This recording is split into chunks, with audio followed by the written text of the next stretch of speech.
There comes a moment in life when silence speaks louder than words. It's in the early morning, when you wake up to a house that is perfectly still. No voices calling your name, no footsteps in the hall, just the soft hum of the world outside. It's in the evenings, when you sit by the window, watching the sun melt into the horizon, realizing that no one is waiting for you to come to the dinner table. It's in the quiet nights, when the only sound is the ticking of the clock, marking the passage of time. For some, this silence is unbearable. For others, it is the most beautiful thing they have ever known. Society has spent decades convincing us that marriage is the key to happiness in old age. You don't want to be alone, do you? Who will take care of you? These questions, asked by well-meaning friends and family, carry a quiet warning: solitude is something to fear. They make us believe that without a spouse, we are missing something, that life is somehow incomplete. But what if we've been told the wrong story? Because loneliness doesn't come from living alone. It comes from living a life that no longer feels like your own. It comes from bending, compromising, and shrinking yourself to fit into a space that no longer serves you. The deepest loneliness isn't found in an empty home. It's found in a relationship where you feel unseen. More and more older adults are discovering that living alone isn't a sentence. It's a second chance.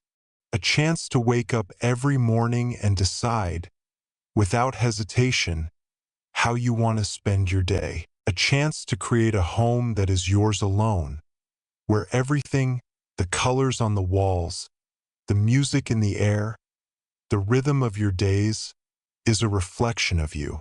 A chance to build relationships that bring joy, not out of obligation, but out of genuine love. So, is living alone in old age truly a loss?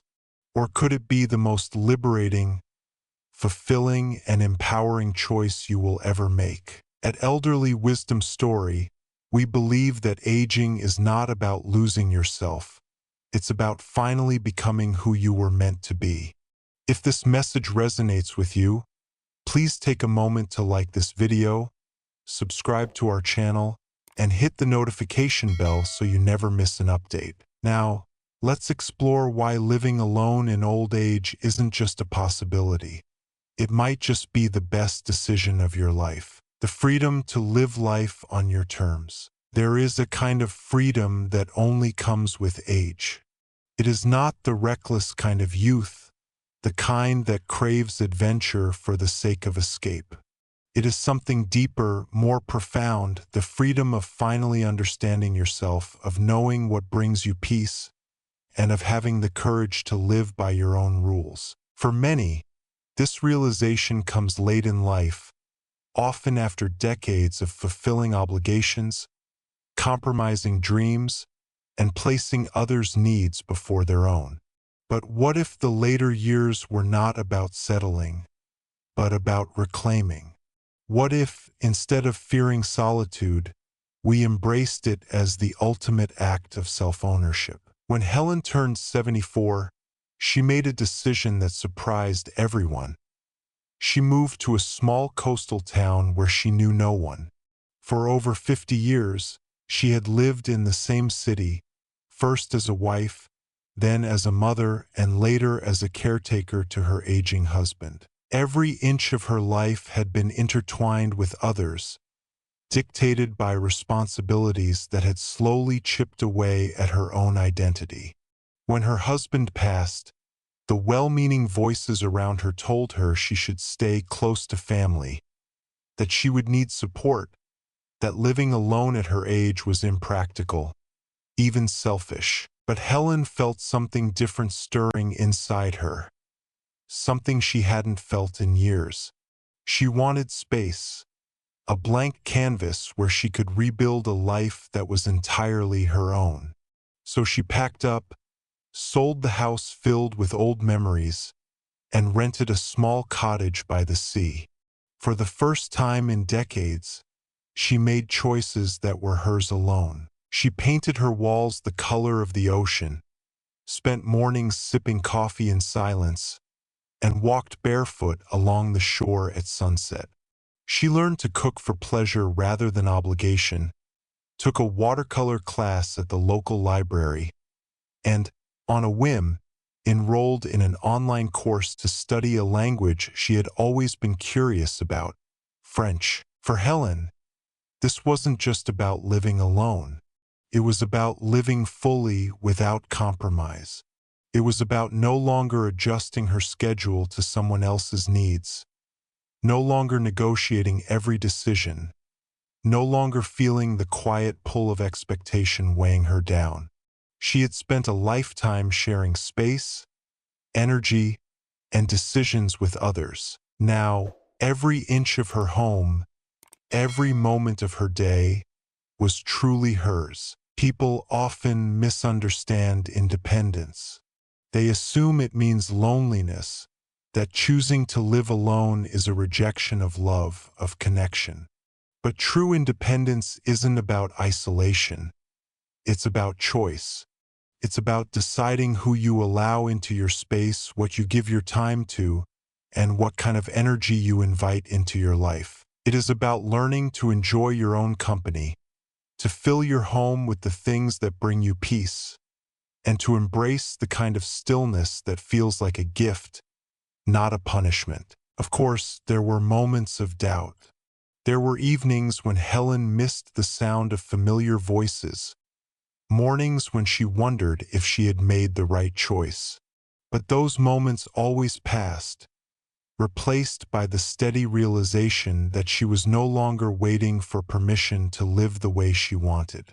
She had given it to herself. The beauty of living alone in old age is that it offers something marriage, for all its companionship, often cannot: complete self-discovery.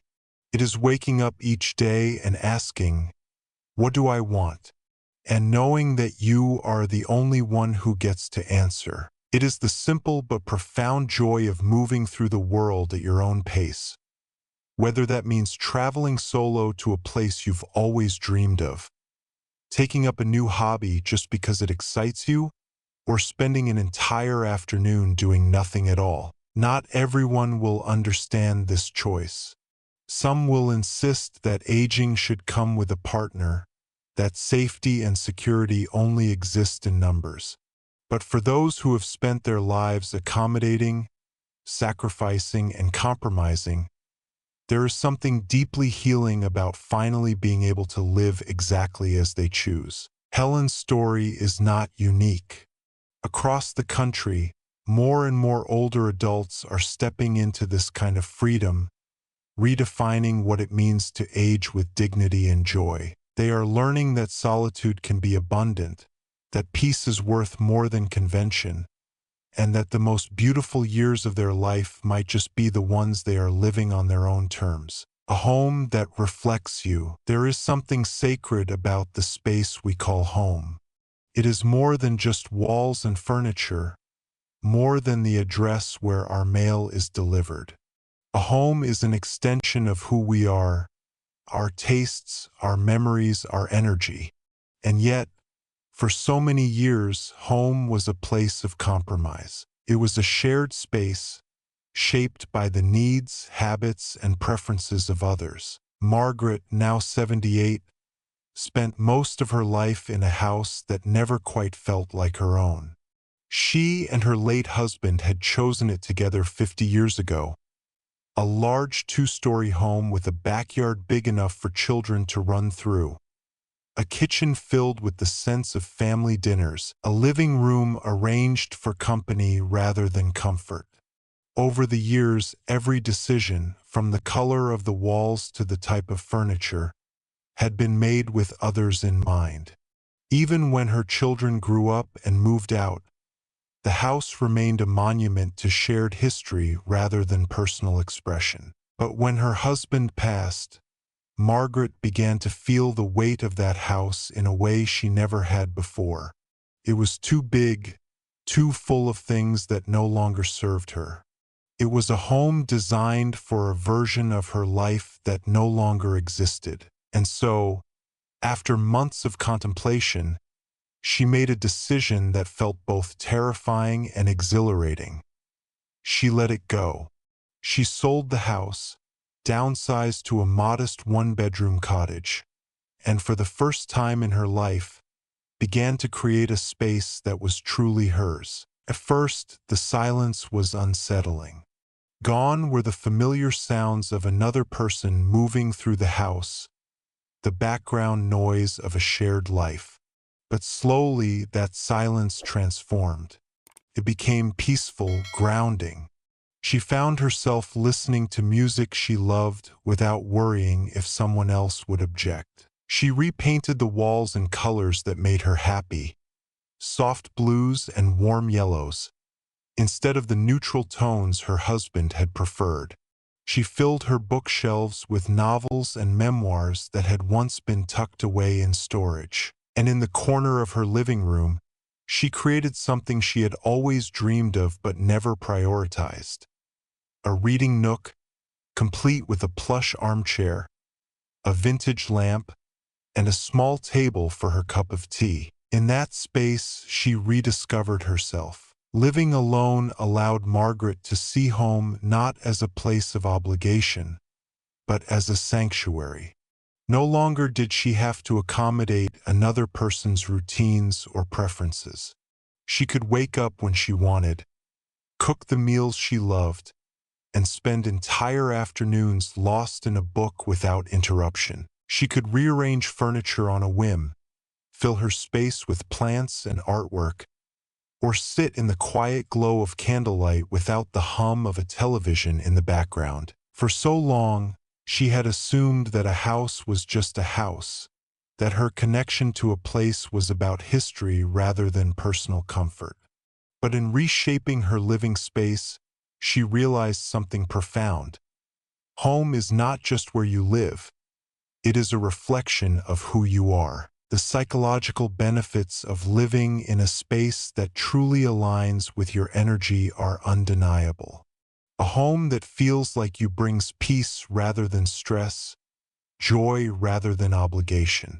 It is where you can breathe deeply, move freely, and exist without pretense. And for those who choose to live alone in their later years, it is a reminder that this chapter of life belongs to them. Not everyone chooses to downsize, and that's okay. Some find comfort in staying where they are but reclaiming their space, rearranging rooms to better suit their lifestyle, finally getting rid of clutter that no longer serves them, turning a once shared bedroom into a peaceful retreat filled with their favorite things. Others take it a step further, relocating to a senior-friendly community where they can be surrounded by people who share their outlook on life. The beauty of living alone is that the choice is entirely yours. Margaret's journey is not unique. Across the country, more and more older adults are stepping into this kind of self-expression, recognizing that home is not just about where you live, but about how it makes you feel. For some, it is finding joy in decorating for the first time in years. For others, it is waking up each morning and knowing that every corner of their space is a reflection of their peace, their passions, their freedom. Because in the end, a home should not just be a place where you reside. It should be a place where you belong. Financial freedom, the power to choose your own life. For decades, Joan lived by the unspoken rules of marriage, rules that shaped not just her home, but her finances, her decisions, and, in many ways, her identity. Like many women of her generation, she didn't handle the big financial matters. Her husband took care of the bills, the investments, the major purchases. She trusted him as society had taught her to. And then, one day, he was gone. At 75, Joan found herself standing alone in a house that suddenly felt too big, staring at bank statements she didn't fully understand, overwhelmed by the realization that for the first time in her life, She was solely responsible for her financial future. The fear was immediate, suffocating. She worried about making mistakes, about spending too much or too little, about whether she had enough to last the rest of her life. Well-meaning family members offered advice. Be careful. Stay where you are. Don't take risks. Their words, though meant to comfort her, only reinforced her growing anxiety. For months, she did nothing. She lived cautiously, spending only on necessities, afraid to touch her savings. But deep down, she felt something she couldn't ignore, a nagging thought that she wasn't really living, just existing. And then came the moment that changed everything. One afternoon, as Joan sat in the quiet of her home, she found an old notebook filled with things she had once dreamed of doing. Before marriage, before motherhood, before the years had shaped her life into something different. Live by the ocean. Take an art class in Italy. Open a bookstore. The words on the page felt like whispers from a younger version of herself, one she had long forgotten. And for the first time since her husband's passing, she asked herself a question that would change the course of her life. If I could use my money any way I wanted, what would I do? The answer was clear. She would start over, on her own terms. So Joan made a bold decision, one that many around her didn't understand. She sold the house she had lived in for 40 years. Not because she had to, but because she wanted to, because it no longer fit the life she envisioned for herself. She used the money to move into a smaller home by the coast, where she could wake up to the sound of waves instead of silence. She set aside money not just for security, but for joy, for travel, for experiences, for the things she had once deemed impractical. And in doing so, she discovered something unexpected. Financial independence isn't just about security. It's about freedom. For the first time in her life, Joan could spend without asking for permission. She could invest in things that made her happy, rather than things that made sense for someone else. She booked a trip to Italy and finally took that art class.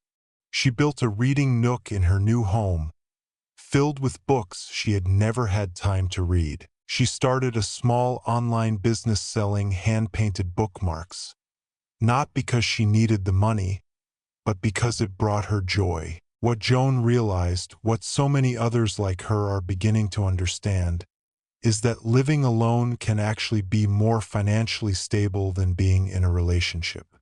No more negotiating over expenses. No more worrying about a partner's spending habits or debts. Every financial decision is hers alone. Of course, there are practical steps to take. Investing in long-term care to ensure security in the years ahead.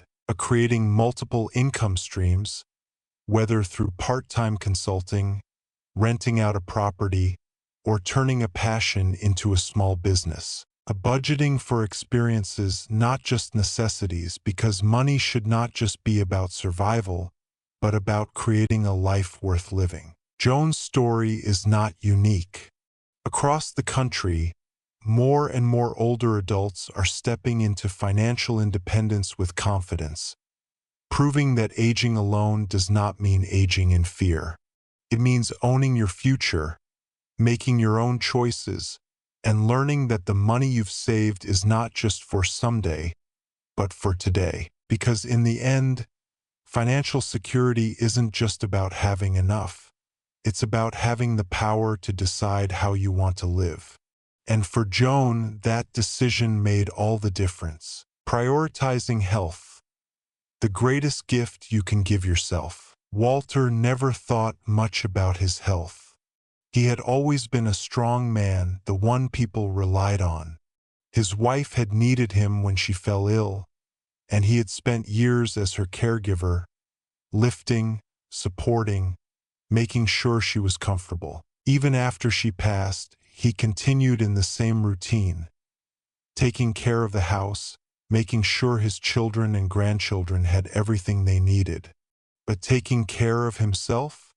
That was never the priority. Then, one evening, everything changed. It was a small moment, one that might not have seemed like much to an outsider.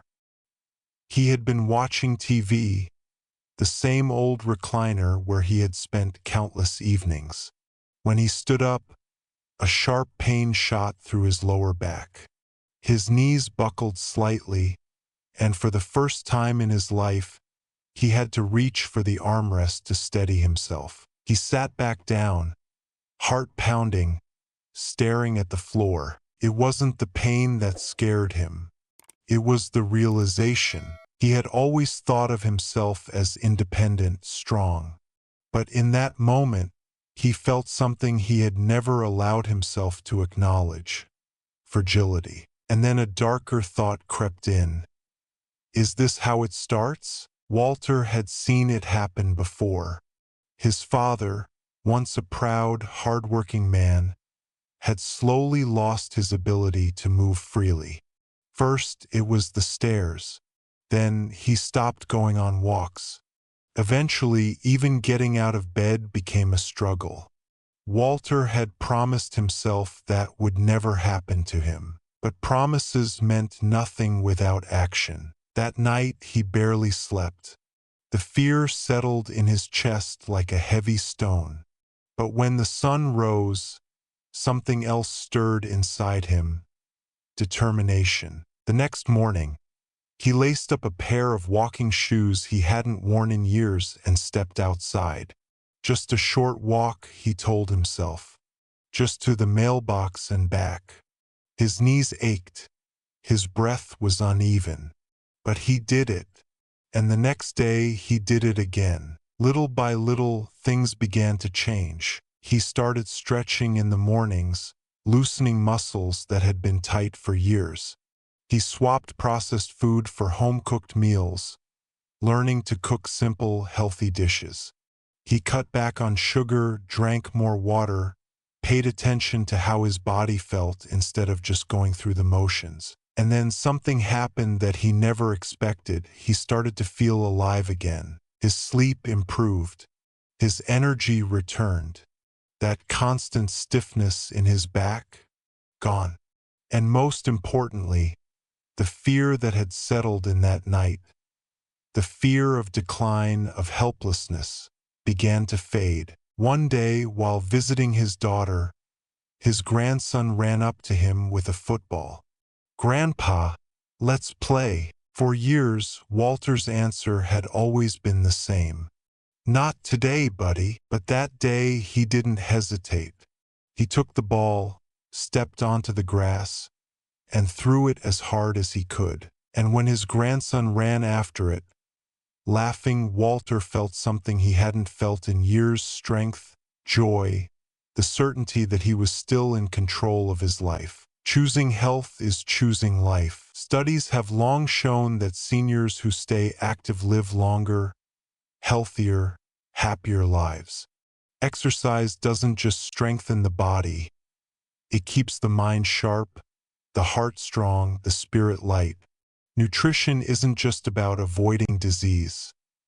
It's about fueling a body that still has so much life left to live. But Walter's story isn't just about science. It's about choice. The choice to move even when it's hard. The choice to nourish rather than just eat. The choice to wake up every morning and say, "My body is worth taking care of." For years, Walter had put everyone else first. But now, he understood something he wished he had learned sooner. Taking care of yourself is not selfish. It is necessary. And so, if you're reading this, wondering if it's too late, wondering if your best years are behind you, let Walter's story be your answer. Your body is waiting for you to return to it. And your best years? They are still ahead. The power of meaningful connections. Finding your people, your way. The silence had never bothered George before. In fact, He used to cherish it.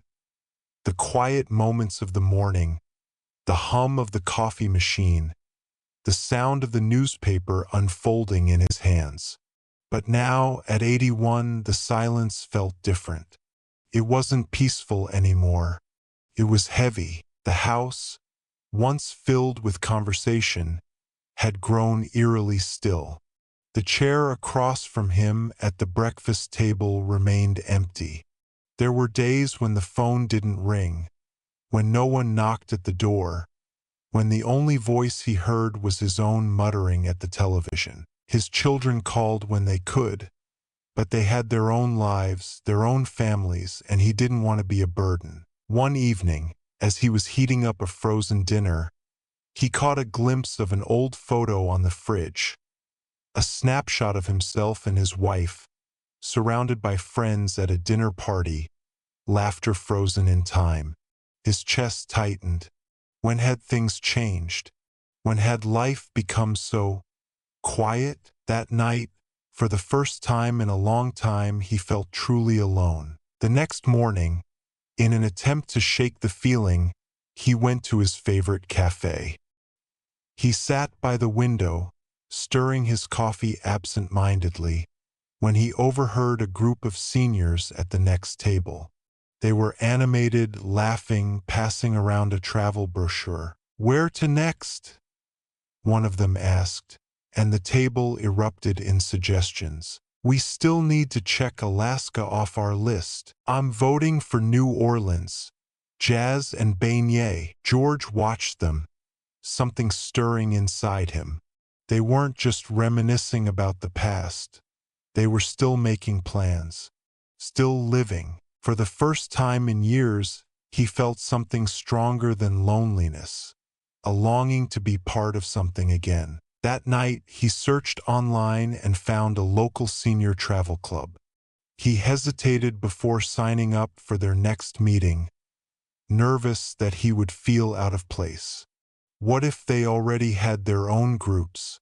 What if he was just an outsider? But when he arrived, something unexpected happened. The moment he stepped through the door, someone waved him over. "First time?" a man about his age asked. George nodded and the man grinned. "Then you're sitting with us. We always save a seat for the new guy." That was all it took. The first trip he joined was a simple weekend getaway to the coast. He was hesitant at first, unsure of how he'd fit in. But as he sat around a campfire, swapping stories with people who understood his experiences, who had also lost spouses, who had also wondered if new friendships were still possible, something inside him shifted. For the first time in years, he laughed. Not a polite chuckle, not a forced smile, but a deep, genuine belly laugh. And in that moment, he understood something he had never realized before. Friendship doesn't fade with age. It just requires a little more effort to find. It wasn't just the travel group that changed him. Once he opened himself up to connection, new friendships started forming in the most unexpected places. He joined a local book club at the library, started volunteering at a food pantry, even reconnected with an old friend he hadn't seen in decades after running into him at the grocery store. The world hadn't grown smaller. He had just stopped stepping into it. Now, when he sits at a dinner table, it's no longer silent. Now, his calendar isn't empty, but filled with plans. And when he looks at himself in the mirror, he doesn't see a lonely old man. He sees someone who is still living, still laughing, still surrounded by people who truly matter. So if you're reading this, wondering if your best friendships are behind you, if you've ever feared that solitude and loneliness are the same thing, let George's story remind you of something important. Your people are still out there. Your life is still waiting. All you have to do is step outside and find it. Redefining happiness in old age. A life fully lived. Happiness isn't always found where we expect it. For years, Margaret believed it came from stability, from fulfilling roles, from doing what was expected, being a devoted wife, a loving mother, a dependable friend. And for much of her life, that belief had served her well. But now, at 76, sitting on her back porch with a cup of tea and the golden hues of sunset stretching before her, she realized something profound. Happiness had changed shape. It wasn't about who was sitting beside her. It wasn't about a house filled with noise or a schedule packed with obligations. It was about the quiet joy of knowing she was free to live exactly as she pleased. When her husband passed 5 years ago, Margaret had felt untethered, as if she had lost not just him, but a part of herself. The routine they had built together was suddenly hers alone to maintain, and at first, she had followed it out of habit. Cooking meals meant for two, leaving his chair at the table untouched, waiting for phone calls that never came. But as the months passed, she began to question. Was she really living, or just existing in the shadow of the life they had shared? The shift was gradual, almost imperceptible at first. She started making small decisions just for herself, rearranging the furniture, planting a garden, learning to cook meals she loved instead of what he had preferred. One day, she booked a solo trip to the coast, something she had always wanted to do but never had the chance. She stood barefoot at the edge of the water, feeling the waves lap at her feet, and for the first time in a long time, she felt fully present, fully herself. That was the moment she understood happiness in old age isn't about who you're with. It's about how you choose to live. Independence, financial freedom, health, connection. These weren't just ideas. They were the pillars of a life well lived.